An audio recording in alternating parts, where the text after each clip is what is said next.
What's up, everybody? Welcome to the RECOOP Recap. I'm your host, Cooper Daniels, and today is the day I talk about last week. First off, hey, how you doing?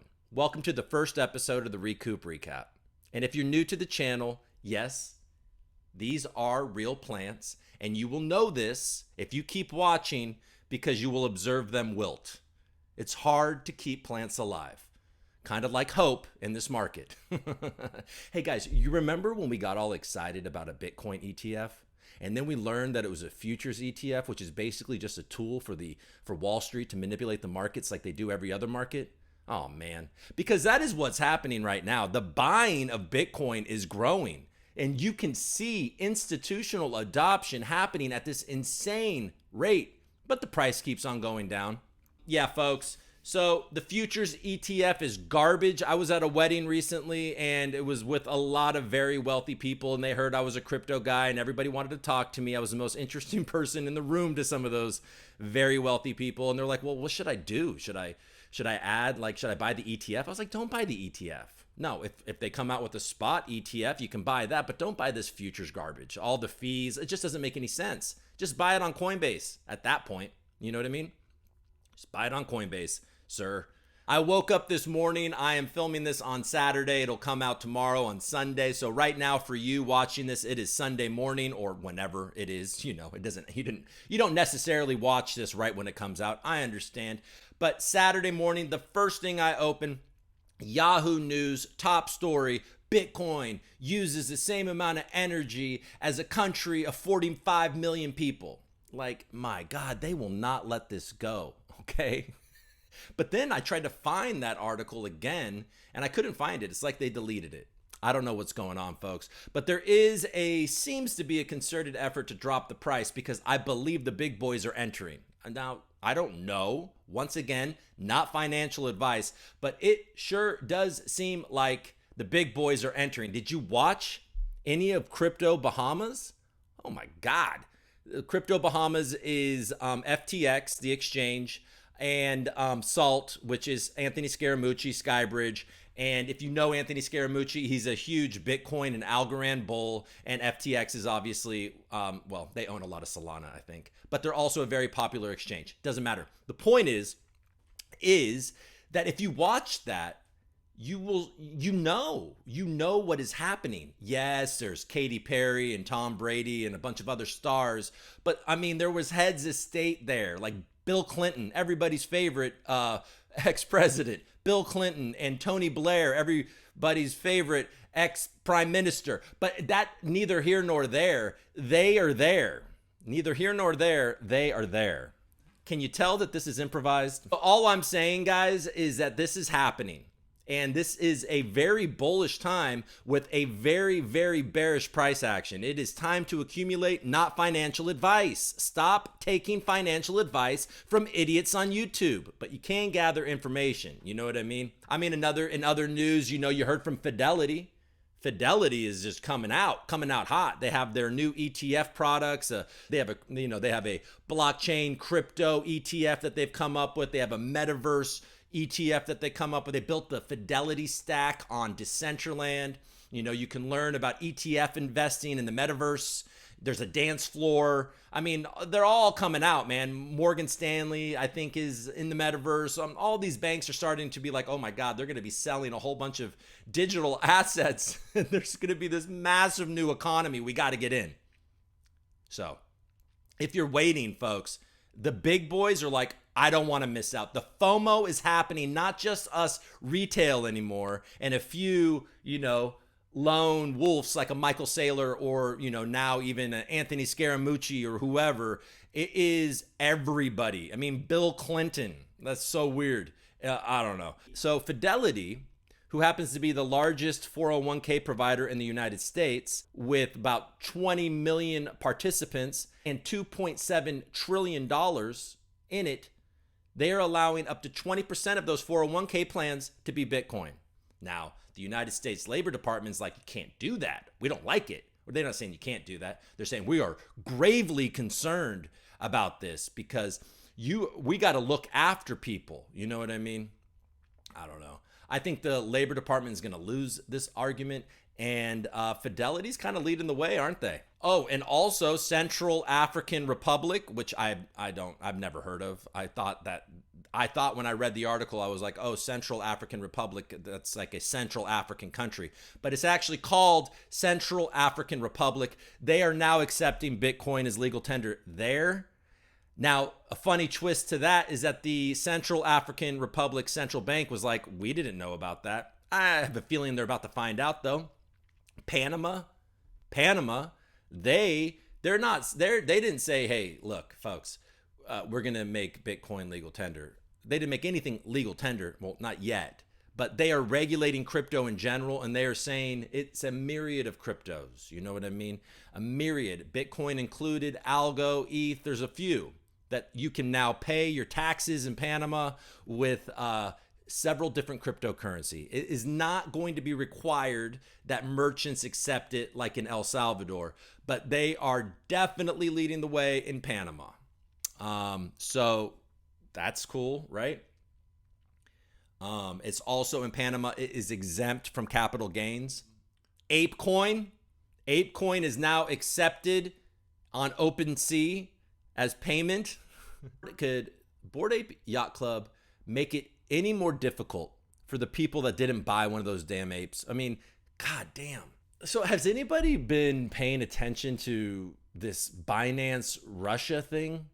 I think this goes all the way back to kind of Russia strong-arming Binance into sanctioning or cutting off the people that are close to Navalny, is that how you say it? I don't know how you say it, but you guys know who it is. It's the Putin opponent that Putin tried to poison and now is in jail. He did a hunger strike for a little while. He had the balls, or he had the courage to stand up to Putin, and it's not working out great for him right now.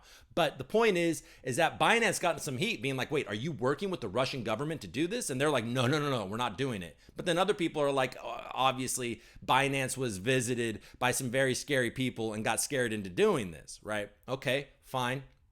But then they got called out on it and it was a problem. And so recently there's been other news. Now Binance has stepped up and has started to sanction people that have been sanctioned by the UK and everything else. They came up with a, if you're a Russian national, you are only allowed to withdraw if you have an account of over $10,000.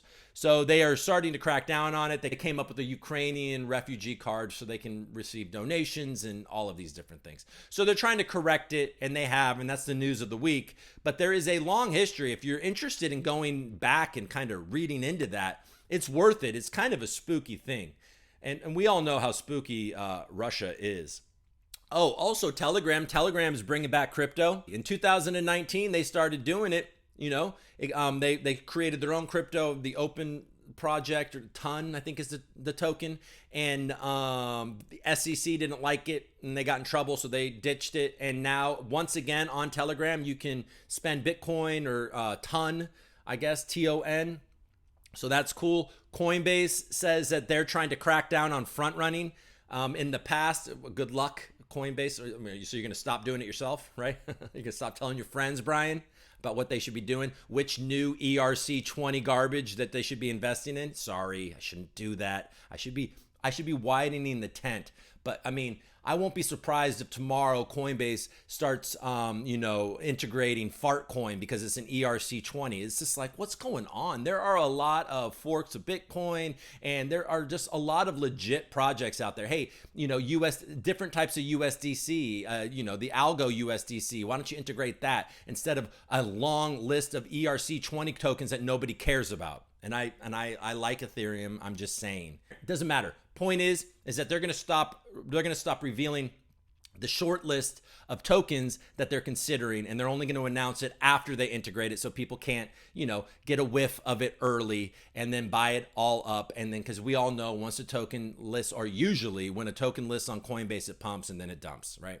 And speaking of ERC-20 tokens, there's some good ones, right? AMP is an interesting project. It's connected to Flexa.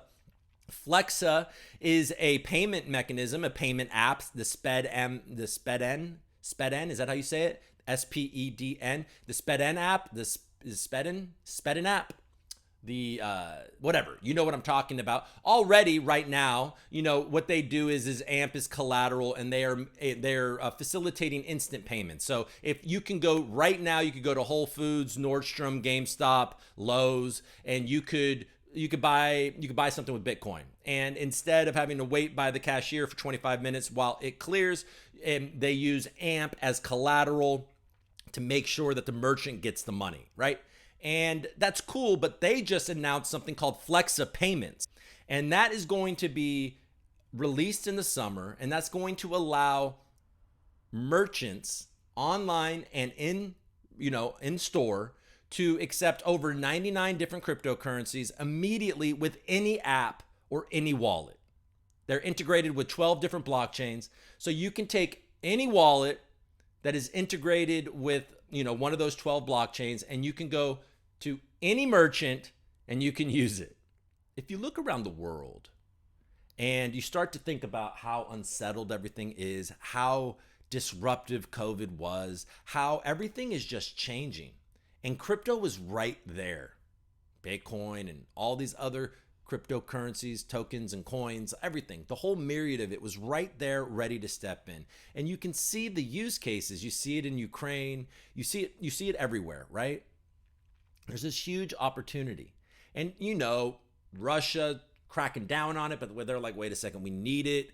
China cracking down on it, but nothing matters. And you want to know why? You want to know why it's going to be okay? US government is learning and is going to learn that stable coins backed by the US dollar will continue to make the dollar the dominant thing. I mean, think about the freedom USDC brings to a person in Africa. If they can stack USDC, they have an actual currency that isn't constantly,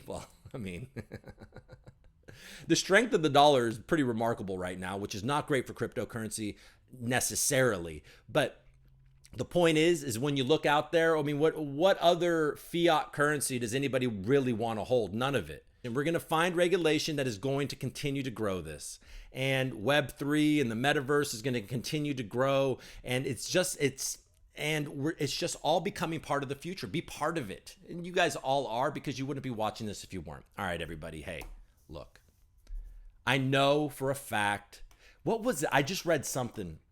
What is it? The Juno blockchain? I don't even know what that is. I'm not going to lie. I don't know what the Juno blockchain is.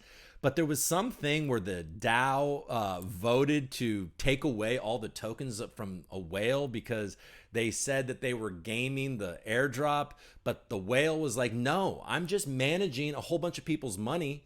And they just took the money from them because of the decentralized, the DAO, right? Voted on it and they took it from them. That's crazy. That's crazy. I don't care what you say. That's crazy. You shouldn't be doing that. Juno DAO or whoever those people are. Look, folks, that's it. This is your first RECOOP recap. It's going to continue to grow. I'm in talks for different things. You might see me in a studio someday soon. You never know. You never know how this is going to grow. So, guys, I need you. I could use your support. So, it's going to help, right? It's going to help. Your support helps.